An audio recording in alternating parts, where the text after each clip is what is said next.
Hello and welcome to Fandomology, where fandoms collide.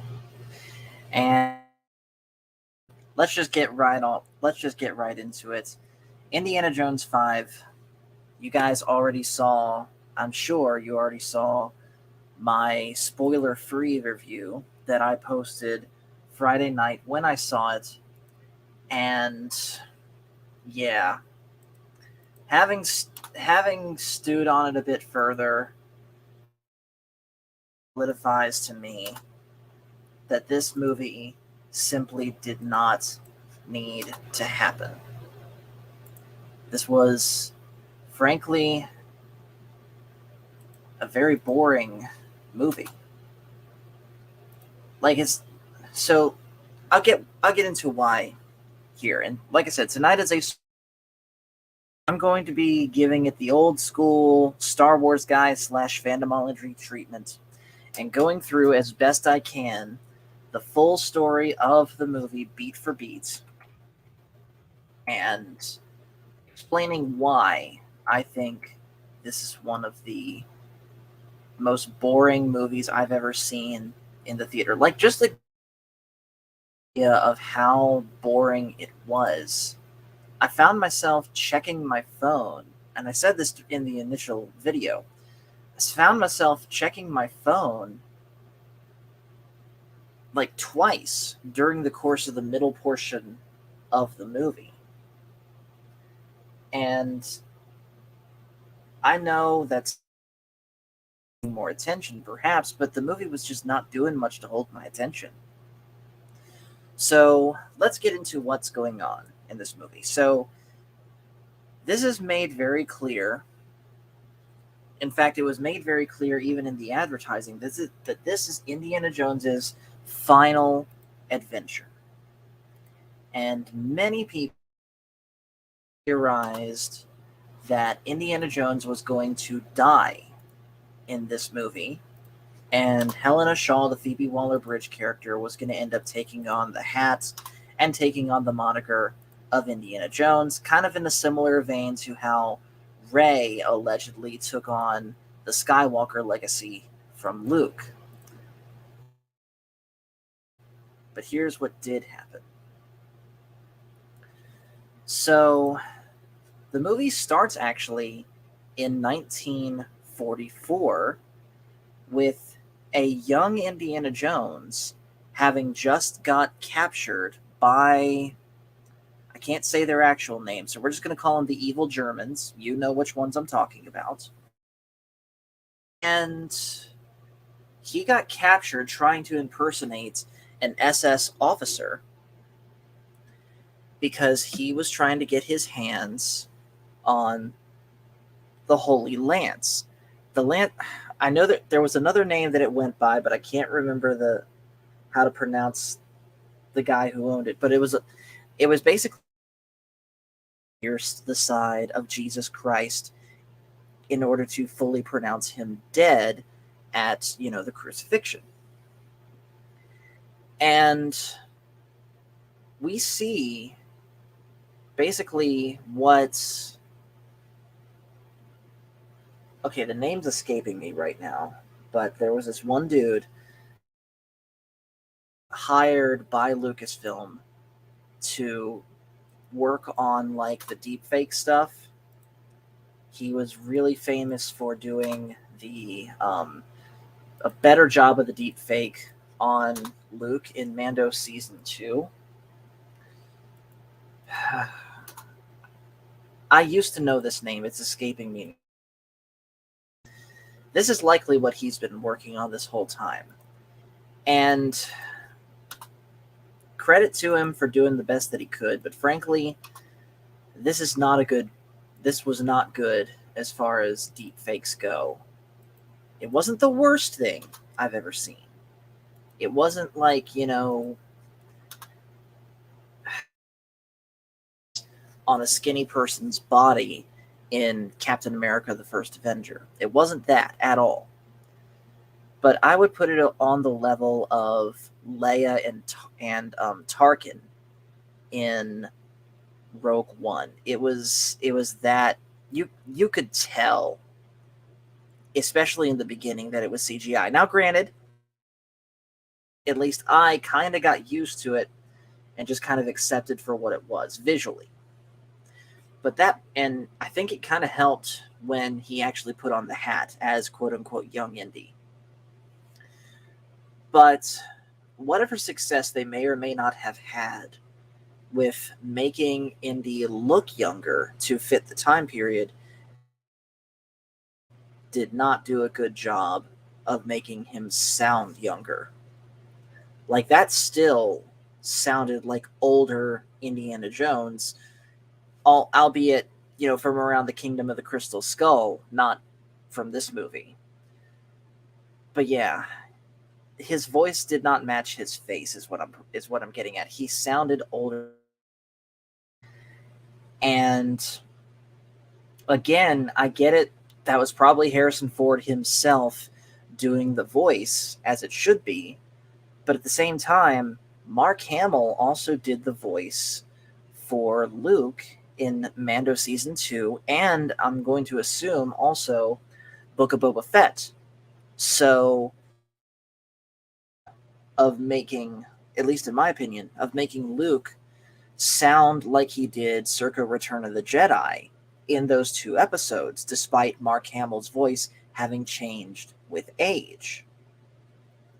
So why couldn't they have done the same, or to the same degree, with Harrison Ford's voice? Sure, but aside from that, the first 30 minutes actually is pretty exciting. It involves a lot of action of Indiana Jones trying to escape his captivity and basically sneak/fight his way through a train that to acquire what he thought would be the Holy Lance, which of course he finds out. And he has to help his one friend, by the way, who... darn it, I can't remember what... I can't remember what the guy's name is. I'm looking at IMDb now. I know I've seen him from somewhere. Completely out of the loop here. Toby Jones. That's who he was playing. He was playing someone named Basil Shaw. And you would have also known him from playing the scientist in Captain America: The First Avenger. He was in The Hunger Games. And let's see. Apparently he was in What If, which I never saw. He was the voice of Christopher Robin in the live-action Winnie the Pooh. Let's see, what else? He was in Sherlock, which again, never saw. I'm looking for something I've actually seen. Apparently he was in Mockingjay. What he was doing in Mockingjay Part 2. It's been a minute since I've seen those.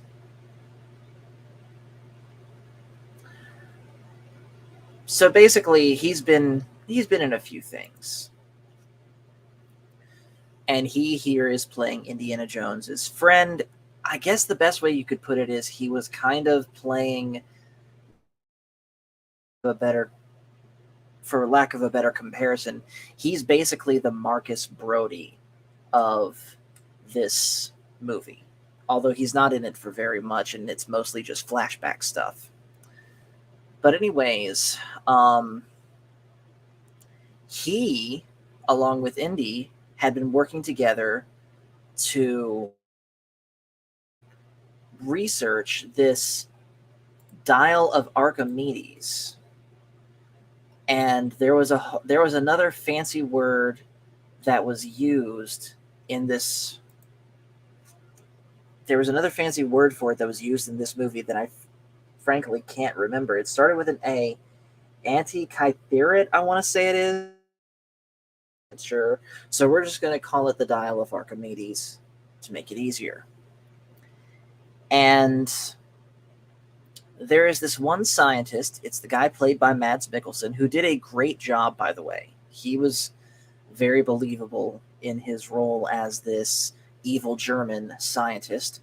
By the way, hello to Orville Nation. Thanks for joining. But yeah, Mads Mikkelsen, and we'll talk about each of the characters more in depth later, but Mads Mikkelsen, I'll say for now, was very good in his role. And I'm glad that you're popping in to say hi, man. Thank you very much. Put a drink here. So they escape the train, and Indy and Mr. Shaw take with them half of the Dial of Destiny. And they get rescued, of course, by Allied forces. Which, now that I think about it, kind of doesn't make sense. Because, real quick, Orville says, good to catch you live. Thank you, man. I'm glad that you were able to catch me. And hello, of course, to Pod Racing Palpatine. Thank you for joining. But this kind of, at least to me, kind of goes contradictory to Kingdom of the Crystal Skull, because wasn't it established that Indy was in the U.S. military at this point, fighting in World War II alongside Mac? Which, by the way, when I first saw the Basil Shaw character that Mr. Toby Jones was playing, I thought that was Mac. Because at this point, they were partners, you know? I distinctly remember the beginning of Kingdom. I have said numerous times, by the way, that it is an overhated movie, and I stand by that. I do remember distinctly that Indy and Mac, in the beginning of Kingdom of the Crystal Skull, were like bantering with each other regarding this one incident that they were involved in apparently fled. You know that scene at the very beginning when they were standing there at gunpoint just outside Area 51? That scene. So, how is Indiana Jones not in the military right now? How is he not with Mac?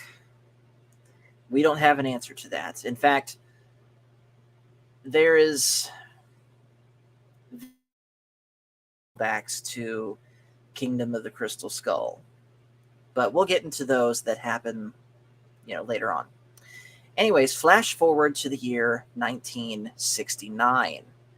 And Indiana Jones is now living on his own in an apartment in New York. And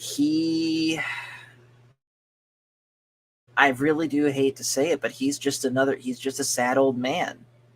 Kind of the same way that Han Solo was, the same way Jake Skywalker was. He's just a sad old man. And Nova, by the way, says, I don't remember much of Crystal Skull, and I'm fine with that. Don't really care. That's fine. If y'all want to stick to the original 3 classic Indiana Jones movies, I can definitely see why. I said it before. I definitely get why people didn't like Kingdom of the Crystal Skull. It was way goofier than it needed to be. But, and Matt Risman in this chat of the video that I made on Friday, I do believe that Indiana Jones and the Dial of Destiny is a worse movie than Kingdom of the Crystal Skull because, and keep in mind, this is going by my standards. Everyone else has different standards than me. Everyone looks for different things in a movie. I would personally rather bad in an entertaining, memorable way than a movie be outright boring. To me, it is a greater sin for a movie to be boring than for a movie to be ridiculously bad. We'll put it that way. Like, but then again, I just know I was gonna have a cow when he hears this. I just realized that by that metric, it basically means that I'm saying that Dial of Destiny is worse than Caddyshack 2, which that's not possible. So, Phil, there you go. Pod Racing Palpatine says Indy movie. I agree. Yes. Indy 5 was just dire. Nova says, I saw the Flash movie and I really liked it. I did not see the Flash movie, but I'm glad that you did, man. Anyways, like I was saying, back in the year 1969, and we see Indiana Jones as a sad old man on the verge of retirement, the usual old man trope of telling his neighbor kids to turn down their loud rock music and so on and so forth. And of course, this is around the time that the astronauts that had went to the moon returned to Earth. And he doesn't care. And we also see, as he's making he looks at a stack of papers on his countertop, and we see that they are separation papers between him and Marion Ravenwood. Because remember, at the very end of Crystal Skull, Marion and Indy get married, and now and this was a 1957, by the way, that happened. So here, and they're separated, kind of in the same way that Han Solo and Leia got separated. And that's not the only comparison that I'll make to that, by the way. We'll get to the other one later. But anyways, he goes in to the classroom where he's teaching. I'll remember in the very first Indiana Jones movie, Raiders of the Lost Ark, the first scene where we see Indy teaching in his classroom. And keep in mind, this is young Indy when we're talking about. And you see all of the female students that he has just sitting there, doe-eyed, starry-eyed, just swooning over. One student intentionally blink her eyes slowly, and she has written on her eyelids, "Love you," and that causes Indy to kind of get flustered. What we have here in Dial of Destiny is the exact opposite of that, where Indy, now a old man, is delivering his lecture in the way that he can, but it's just coming across as incredibly dull, and his students are falling asleep. No one bothered to do the reading he assigned. And there's this one girl sitting in the back that seems to be the only person interested in what he's having to say, and he's giving the legendary mathematician and inventor Archimedes.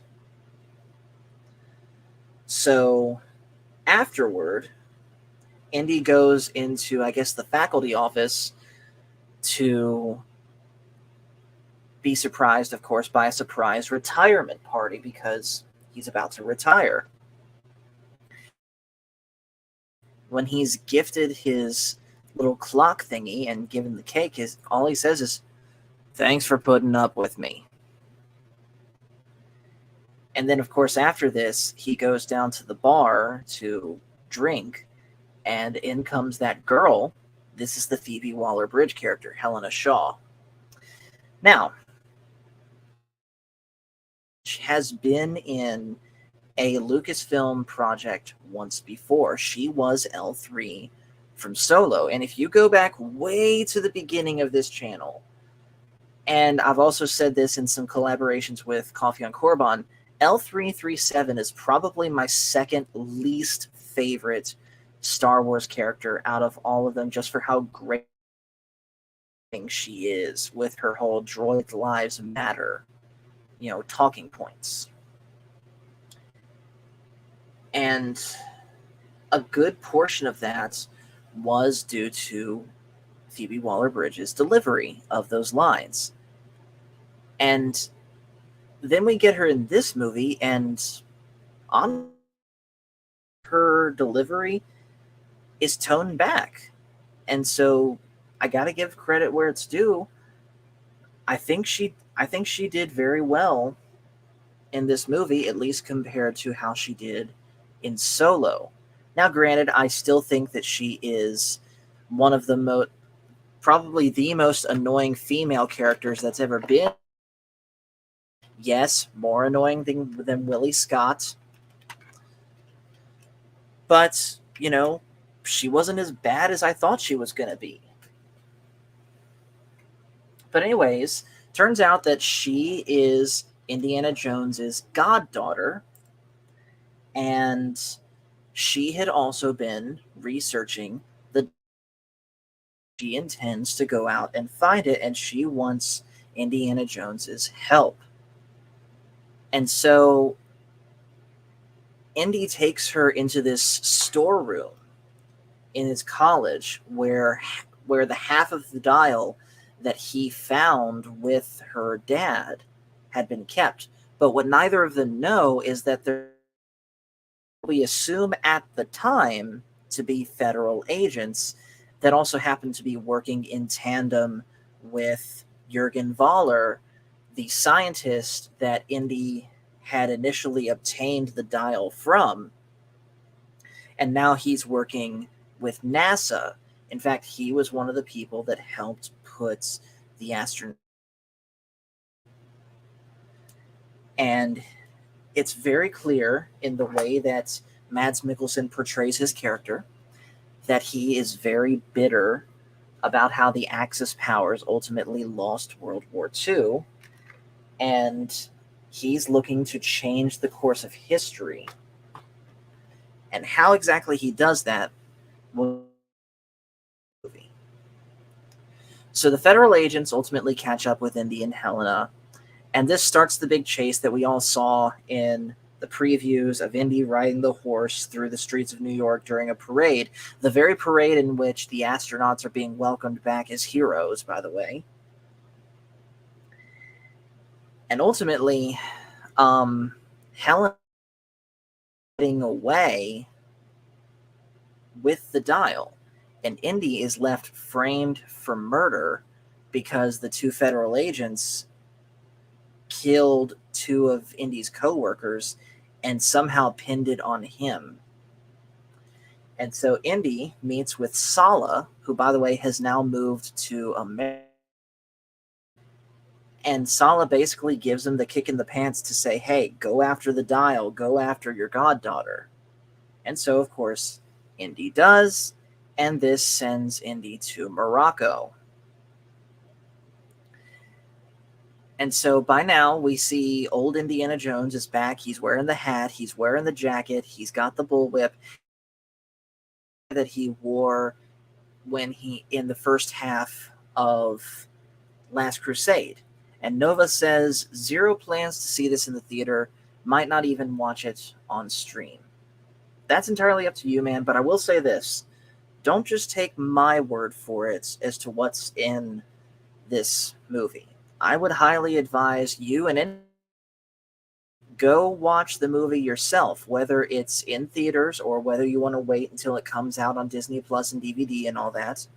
Watch this movie yourself and come up with your own opinion on it. That's exactly what I did. I had seen other people. Basically, I was a week late in watching this movie, and seen that other people that I follow on YouTube, like Echo Base, like Doomcock, Geeks and Gamers, etc., had put out their own reviews of this movie. Some liking it, some not liking it. I didn't watch any of those reviews before going and seeing the movie myself. And because of that, I was able to go in a fresh, open mind, and I was able to form my own opinion. And I would encourage everyone watching right now to do the same.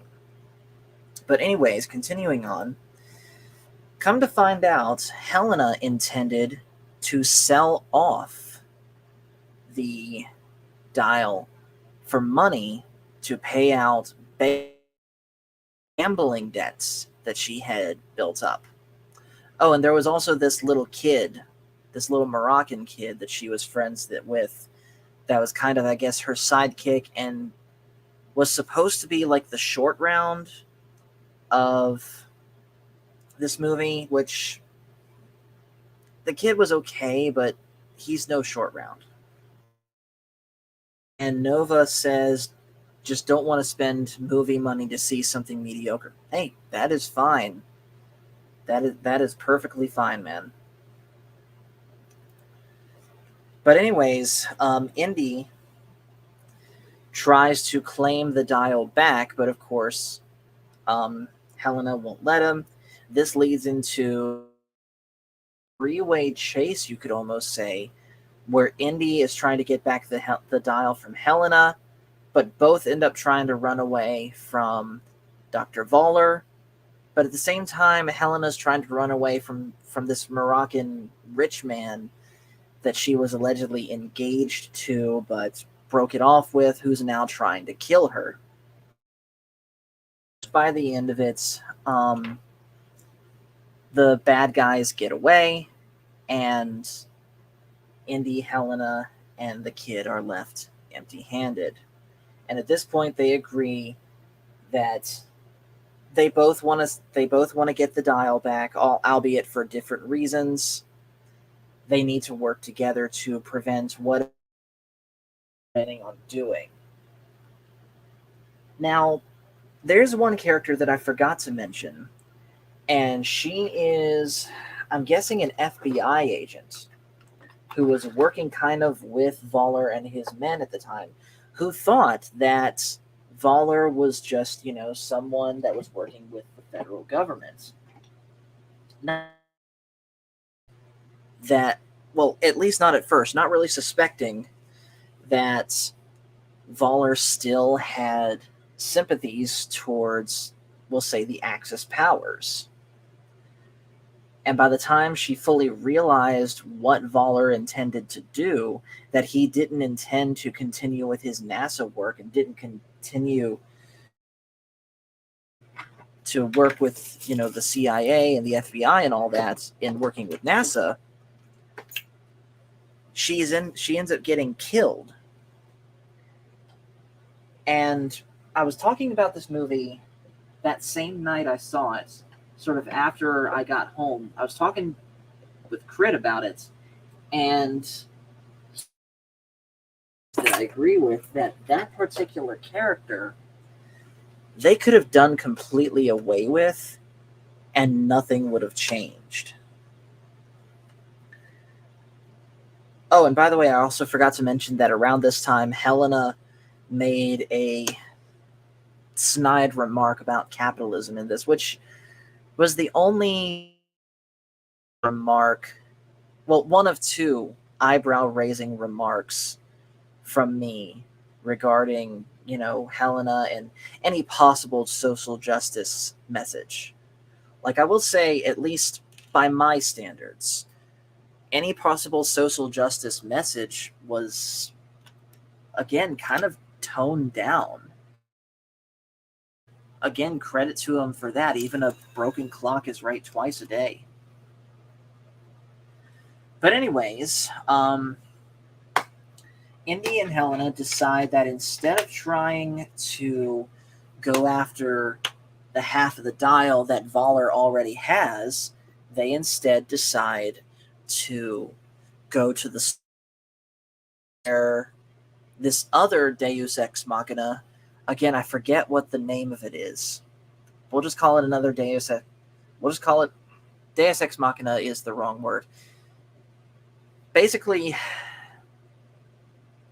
okay, so you know how in Rise of Skywalker, this legitimately just hit me now. The quest portion of this movie is just like Rise of Skywalker. Okay, so remember for those that still wish to remember, in Rise of Skywalker, you had 3 different MacGuffins. You had Sith Wayfinder number 1 that Kylo Ren had, Sith Wayfinder number 2 that Rey ultimately found in the wreckage of the Death Star, but to get there, she had to find the... That's kind of what's going on here, where you have MacGuffin number 1, the first half of the dial that ultimately Voller got his hands on.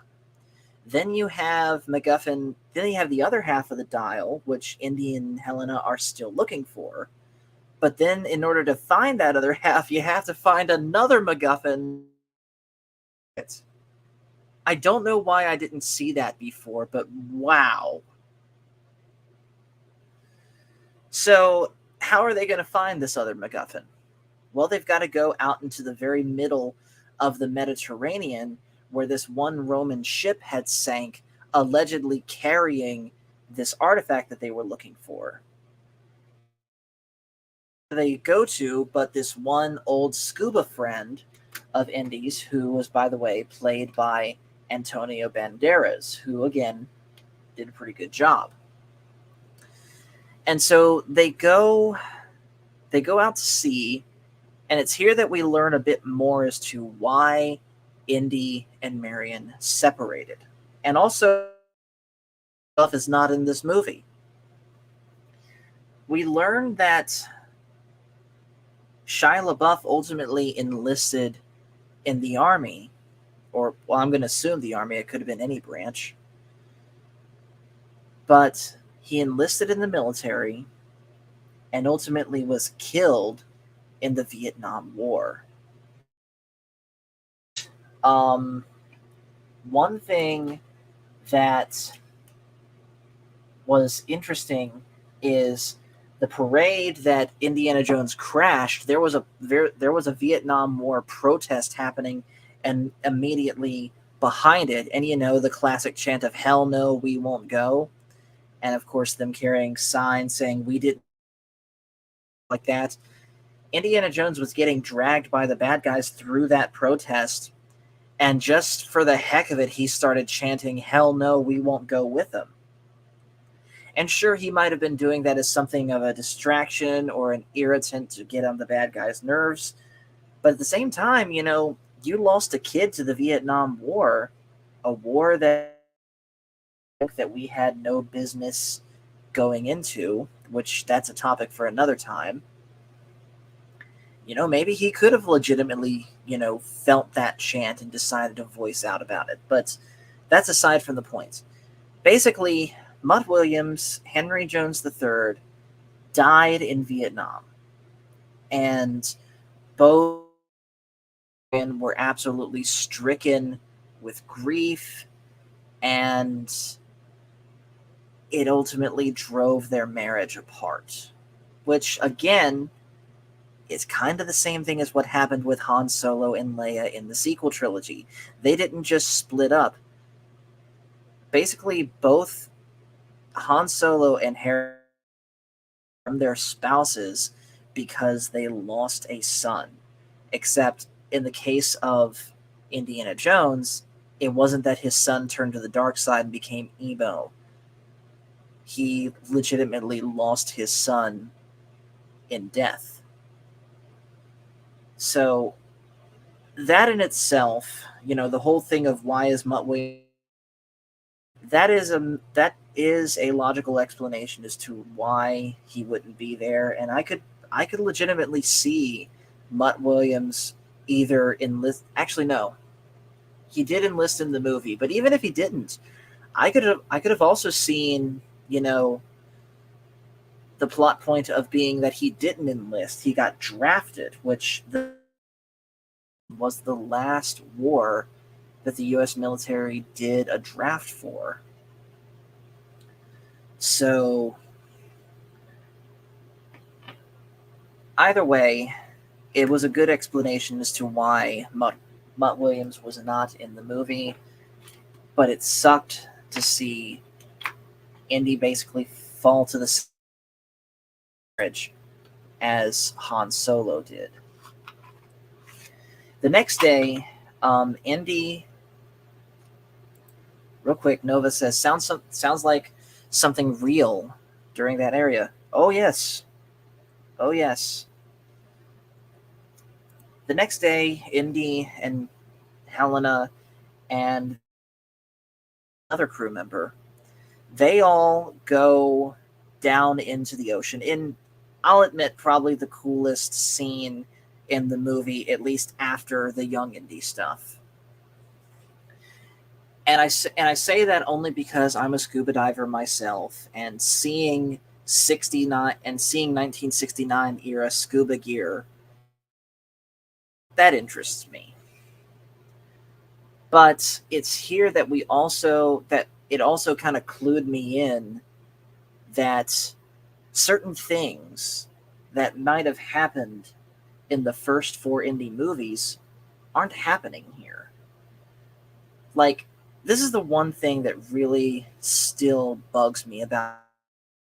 Back to what you said, Pod Racing Palpatine, where Crystal Skull had the heart of an indie movie. Part of that heart is that certain things, there's certain tropes to indie movies, we'll say. Tropes, traditions, whatever word you want to use. One of them being Indiana Jones's inevitable face to face. That doesn't happen in this movie. Instead, we get a dollar store version of it here with eels in the ocean. And I know how similar eels and snakes can be. But at the same time, eels and snakes are different animals. You know, the head structure is different. Heck, the body structure, for not having any legs or fins, it's still very different. Snakes are more round in the body than eels are. Eels have a longer snout than snakes do. I don't know of a single snake that can generate an electrical charge.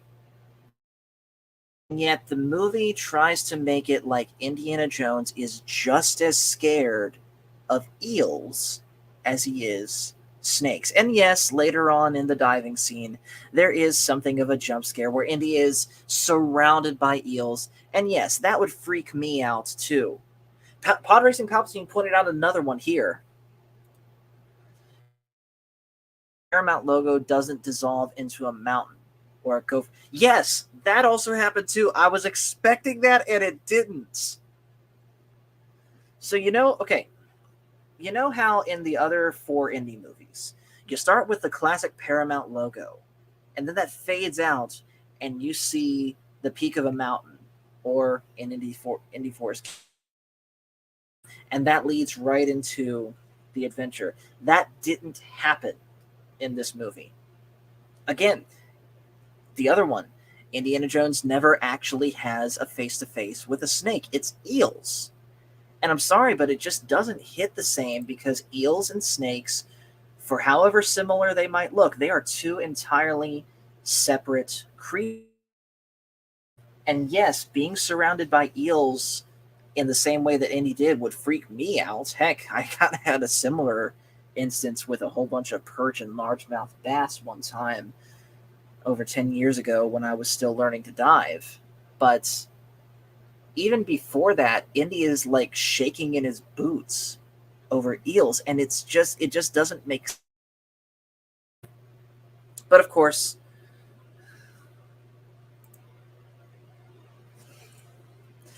and Pod Racing Palpatine says, "How did Voller survive the impact on the train?" That is true. He should have had his head taken completely off, and that should have been the end of the movie. Because while he's on the train, he gets whatever the water tower spout thing is, and the train's moving at full speed too, by the way, which I'm gonna assume is like minimum 35 miles an hour. I'd say more like 55 miles an hour. Of getting hit with something like that at that speeds, head off, if not done severe brain damage and basically render you a vegetable. So he shouldn't be there still. But, it's Indiana Jones. Indy himself has survived a lot worse. But anyways, to the boat, Voller and the other guys, they have captured the boat. They hold Indy and everyone hostage and basically blackmail Indy and Helena into, telling Voller what he needs to know from the tablets that they had recovered. And in the process, Indy's scuba friend ends up dying. And it seems like at one point Helena is going to willingly side with Voller for a paycheck. And of course, Indy is mad about this. But of course, it's all a ruse. so that Helena can get her hands on a stick of dynamite to try and blow up Voller and his friends. This creates enough of a distraction where Indy and Helena and the kid are able to escape with the tablets. And so this ends up taking them to Sicily, where they go into this one cave, and at some point the kid gets by the bad guys. And so Indy and Helena try and find the other half of the dial first before the bad guys can use the kid to do that. And I'll admit, we do get some pretty cool callbacks in this scene where Indy's talking about all the various different injuries that he had accrued over, talking about how he's got a plate in one of his shins, how he's got crumbling vertebrae, how he's been shot 6 different times. And yeah, go back and watch all the other 4 Indy movies, and Indy takes an outright beating. Like the worst one that comes to my mind is when Indy's is and he's dangling by his bag string, that bag he's always wearing. He's dangling by that bag string from the barrel of the tank, and he's getting pummeled with boulder after boulder after boulder as he's just getting ground down into the side of that cliff away from the wall, and he gets his second wind. But anyways, eventually they also come to another room, by the way, that has a whole bunch of bugs. So there's our creepy crawly scene that has to happen. That's at least one tradition that they did do, even if the whole a room full of bugs thing. But eventually they find the tomb of Archimedes, who has the other half of the dial. And they notice something very strange with the carvings on his coffin. There's a depiction of a phoenix on the side of the coffin gets propellers. They also look deeper into his coffin, and they find a watch, like a watch from the 60s. And by this time, the bad guys have caught up with them, but the kid got away. And how did the kid get away? Well, the kid had been handcuffed to this really big working with the villains. And the moment I saw this big guy, I thought, okay, here it is. Indy always has a fight with this really huge henchman that always ends with the henchman dying in the most over-the-top way, second only to the bad guy themselves. The bald guy in Razor the Lost Flame Propeller, the head guard in Temple of Doom, the Indian guy that gets crushed by the Rock Crusher, the one SS general guy in Last Crusade that goes over the cliff with the tank, the Russian commander that gets eaten alive from the inside out by ants. And again, happened. Indy never once got into a fist fight with him, and I get it, Harrison Ford's in his late 70s. It wouldn't be realistic to do that. I get it. But at the same time, the way that he ultimately died is he was handcuffed to the kid. Both try and go over this rickety bridge, and they fall into the water. Barely able to make it out of the handcuffs, and he handcuffs the villain to a grate that's underwater, causing him to drown. And this is something that Crit and I, when we were talking, kind of disagreed with. And I get where he's coming from. That's still a very vicious way to die, is getting handcuffed or down underwater, that is. But again, I feel like they could have done more. Like, I think my problem with that, and ultimately how the bad guy dies in the end, spoiler alert, is it's too realistic of a way to die. for an Indiana Jones movie. In a movie series that, again, plane propellers in a fist fight, falling off the cliff in a tank, get eaten alive a by a huge colony of fire ants. Drowning just seems a bit too tame to me. But that's not the only tradition that isn't, followed here. Like I said, the remaining bad guys catch up to Indy and Helena, and Indy actually gets into something of a gunfight with, real quick, Pod Racing Palpatine says, it is mentioned that the kid can't swim, yet he manages okay in that scene. Kind of explained away by the diving dude giving him basic instructions on how to swim. So, at least me personally, I give that one a pass, but I can understand why someone else would not.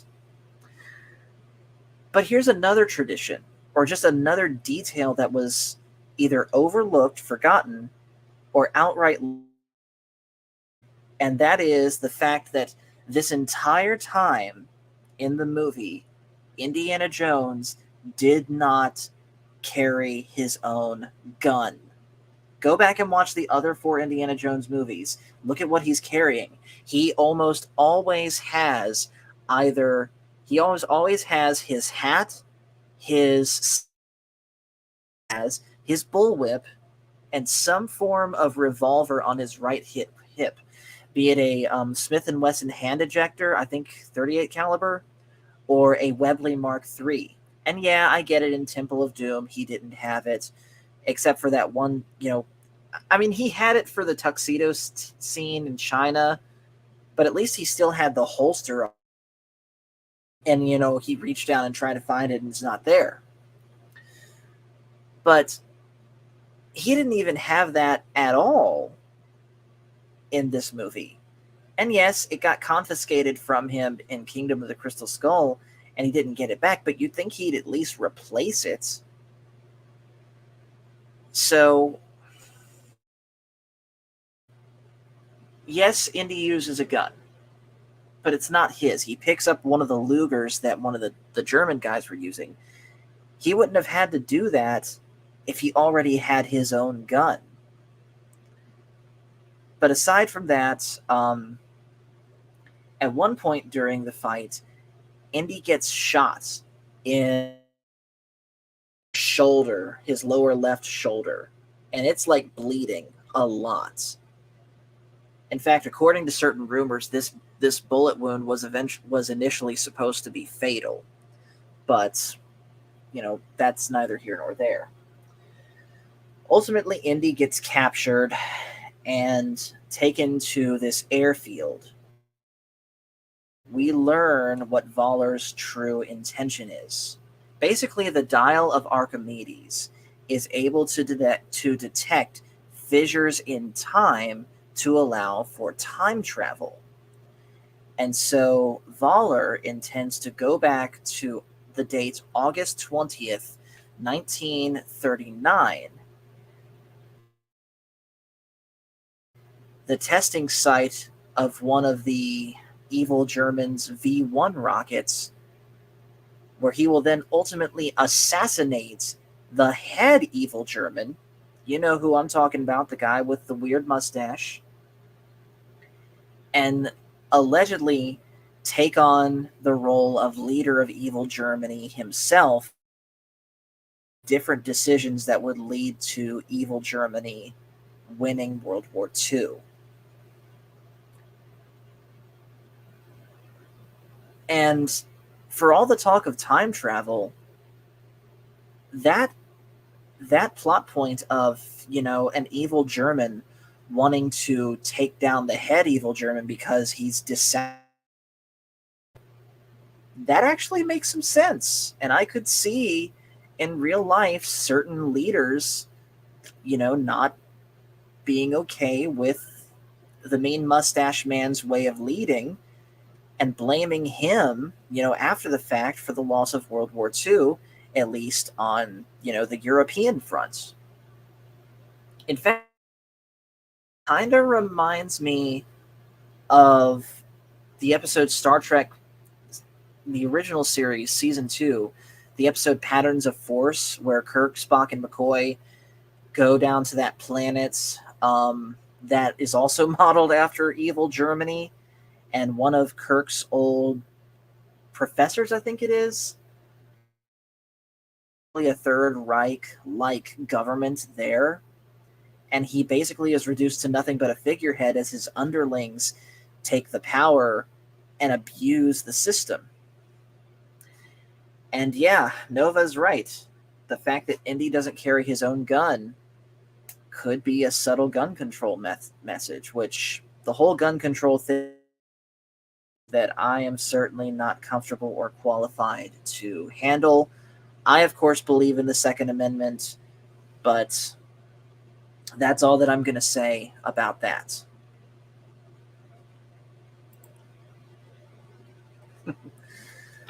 Pod Racing Palpatine says, wouldn't that just cause a power struggle in the German ranks? Voller command, they're not Klingons. That is true. That is true. So I don't know what would have happened. I mean, the idea that certain evil Germans would be dissatisfied with the leader and his way of leading, I could see that happening. But I do also see your point where if they're successful, it arguably could have caused evil Germany to collapse much sooner, making the Allies win, at least on the European front, much sooner. I need to get my friend Nate on here. He's a big history buff about that. But anyways, Indy then realizes, aside from all of that, another flaw in Waller's plan as they're in the air. Oh, and by the way, the kid hijacks and starts flying a plane after basically getting a hands-off crash course from a drunken pilot. But, and also Helena pulls a Steve Rogers and stows away on the big plane to the landing gear. Like, it's almost shot for shot the end of Captain America, the First Avenger. But anyways, Indy realizes that back in the days of Archimedes, no one knew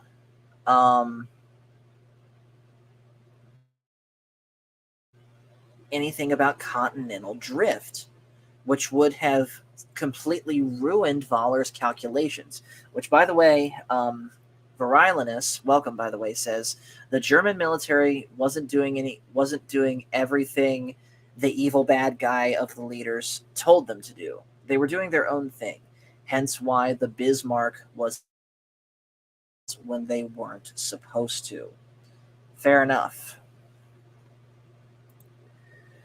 So basically they go through this fissure in time and they come out the other side not in the year 1939, but they come out in Roman times.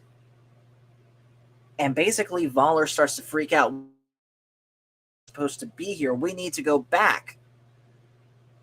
But it's too late because the Romans have taken notice of the two planes that are clearly not supposed to be there.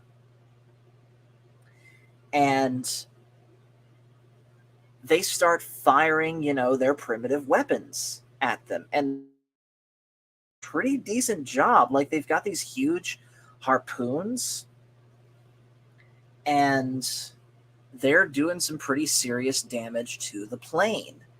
And of course, the underlings that are working with Voller get out their MG42s and start firing back, which there was this one dude, you'll see about, he's got a slick back haircut and a really thin mustache. He looks like the stereotypical evil German. And he was enjoying himself just a little bit too much, firing the MG42 at the Romans. Like, it just didn't. Honestly, but basically, Helena manages to rescue Indy, and this is where we get the shot of the two of them falling out of the plane with the parachutes, and that we get in the trailer, leaving Voller. And this is where we get to another tradition that isn't followed in this movie. Voller ultimately dies in a plane crash. Pod Racing Palpatine says, the dial doesn't open time portals, it points to where they are like a compass. So how do they know where the portal will take them? The device made no sense to me. That is a good point. I guess Voller thought it was a matter of willpower. I want time, therefore the dial and the fissures in time are going to take me there. At least that's my assumption. But like I was saying, Voller ultimately dies in a plane crash. And again, compare this to the other four movies. Villains ultimately died in far more over-the-top supernatural ways. And yes, Crit made this point. There was still a supernatural element to the way that Voller died when, he went back in time, and that started the snowball that led to the plane crashing. That is a fair point. However, there was like a good span of 5 to 10 minutes that pass from the time that they go back in time to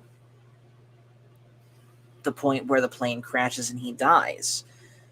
So, to me, at least, the two things. And again, it goes back to what I said with the big guy drowning. Dying in a plane crash, however tragic it is in real life, it's just that. It's something too realistic, something too real world. Compare that again to the main villain, Stark, who were having their faces melted by the Ark, or to Mola Ram in Temple of Doom, who had his hands get burned by those stones, which caused him ultimately, yes, to fall into the river and get eaten by the crocodiles. Perhaps that one's not the best example, but at least that there had more bearing than it does here. Or another one where Walter Donovan drank from the wrong Holy Grail and aged forward to dust, or how the Russian lady in Kingdom of the Crystal Skull couldn't handle all the knowledge the aliens were putting into her mind, and she literally disintegrated. Stuff like I would expect from an Indiana Jones movie as far as how the bad guy ultimately gets his comeuppance. And a plane crash just doesn't measure up to that. So ultimately, Indy and Helena survive, and they land, and who do they come face? He's himself, who is holding his own dial, the future one, by the way, that came through the portal with them. And there he is with visual confirmation that he will ultimately succeed in creating the dial. And here's where we get the scene that a lot of people were dreading. The scene where Helena knocks out Indy.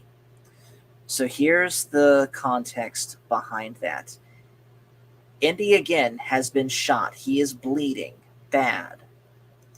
But he is so awestruck with being in the past, being back in ancient Greek Roman times, Archimedes face to face, and he wants to stay because there's nothing really for him to go back to in the present time. But Helena won't let him. And I'll say this too: aside from the hype of Phoebe Waller-Bridge knocking out Indy, aside from that, this was actually a good where it's shown that she wasn't just about a paycheck, selling off and making money. She did care about Indy, whether she wanted to admit it or not. Because if not, she very well could have just let him stay where he likely would have died, because I very much doubt that ancient would have known how to remove a bullet and dress it enough to where it wouldn't at least get infected. But anyways, this is ultimately, Indiana Jones has made up his mind he's going to stay, and that's where Helena punches him in the face, knocks him out. Again, I had heard, that this was going to happen. I expected it to be cringe, and frankly, it wasn't, to their credit. It was just a quick punch and blackout. Move to the next scene. There was no, scene afterward where Indy is laying there unconscious and Helena Shaw is standing over him laughing, ha ha ha ha ha, I just knocked a woman. There wasn't any of that, thankfully. And again, credit to Phoebe Waller-Bridge for doing a good job with this scene. But anyways, we get back to 1969. Indy wakes up in his bed. His chest is patched up. He's okay. And Phoebe Waller, Sala comes in with his kids to check on him. And who should show up at the very end but Marion Ravenwood, played once again by Karen Allen. And again, it's like she stepped right back into the role the same way that she did with Kingdom of the Crystal Skull. And the two, Marion, reconcile.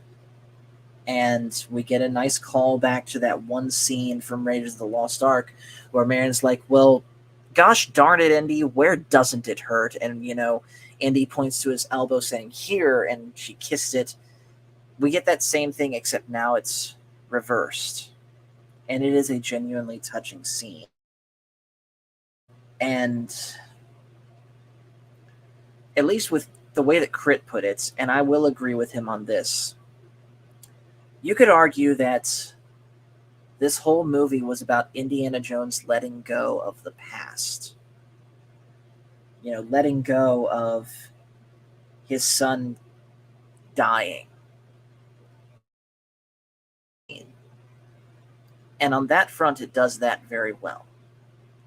Crit said that this was a more character-driven movie. And in hindsight, I do agree that it is. Kind of like Andor was. But at the same time, and I told that's not the movie that I went in expecting to see. And the fact that I didn't see an Indiana Jones movie like I was expecting, I couldn't help but come away feeling disappointed. So this is likely another movie that this is likely a movie I need to see again now that I know what it is, to see whether or not I like it more or whether I hate it more. Who knows? But of course, at the very end, we see Helena, Sala, and his kids going to get some ice cream, and we see Indy's hat hanging from the clothesline, and as the screen fades to black, we see Indy's hand reach in to grab the hat. So that basically is the story of Indiana Jones and the Dial of Destiny. And I said it already, I'll say it again. The first 30 minutes of the movie, with young Indy, the technical stuff aside with the de-aging, and I did legitimately enjoy it. Everything else was not what I was expecting, and I came away feeling disappointed. I don't hate this movie, far from it. And I will say this movie is not The Last Jedi. This movie is not Rise. This is not, at least not quite, Indiana Jake, but there is still those parallels between old Indy and old Han. And so I gave it a 5 out of 10 in the spoiler-free review, and I'm sticking with the movie because ultimately, you know, this movie is just kind of there, like my friend Mike said. And I do not think that this movie Virilina says we didn't get Jake, but we got Jed. You could almost say.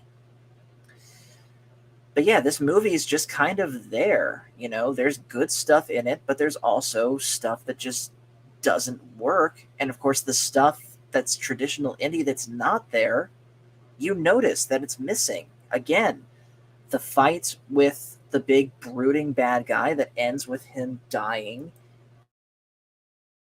Way, Indiana Jones having his gun with him, Indiana Jones coming in contact with a snake, not an eel, a snake, and of course the bad guy dying in a super over-the-top supernatural way. Like, I would almost call this, because of those missing, the anti-Indiana Jones movie, but I feel like that might be a bit going too far. Pod Racing Palpatine says it's too long at 2.5 hours. Yeah, I can well, that's actually an interesting point. Because yeah, it's 2.5 hours, which is long. But the kind of comes abruptly. So the rumors that this movie had the ending reshot and all that, say what you want about those that speak of those rumors and whether you believe them or not. But the abrupt ending does a little bit of credence to those rumors. So it's no wonder why this movie is bombing at the box office, its budget aside or not. This is just at least to me, a boring movie. And yes, worse movie than Kingdom of the Crystal Skull, at least by my criteria. So we've kind of already touched on, I had different bullet points here, but we've kind of touched on all of it here. The story, the characters, the action, what we did get was pretty cool. The chases were... The action in the very beginning was great. But again, it just doesn't quite hit the same as the first 4 Indiana Jones movies. So I think we're going to go ahead and wrap this up now. Tomorrow, by the way, I'm going back to Batman Arkham City on hard mode, so hope you all enjoy that. But in the meantime, go ahead and stop. So thank you guys for watching. Make sure to hit like and subscribe if you haven't already, and we will talk to you later.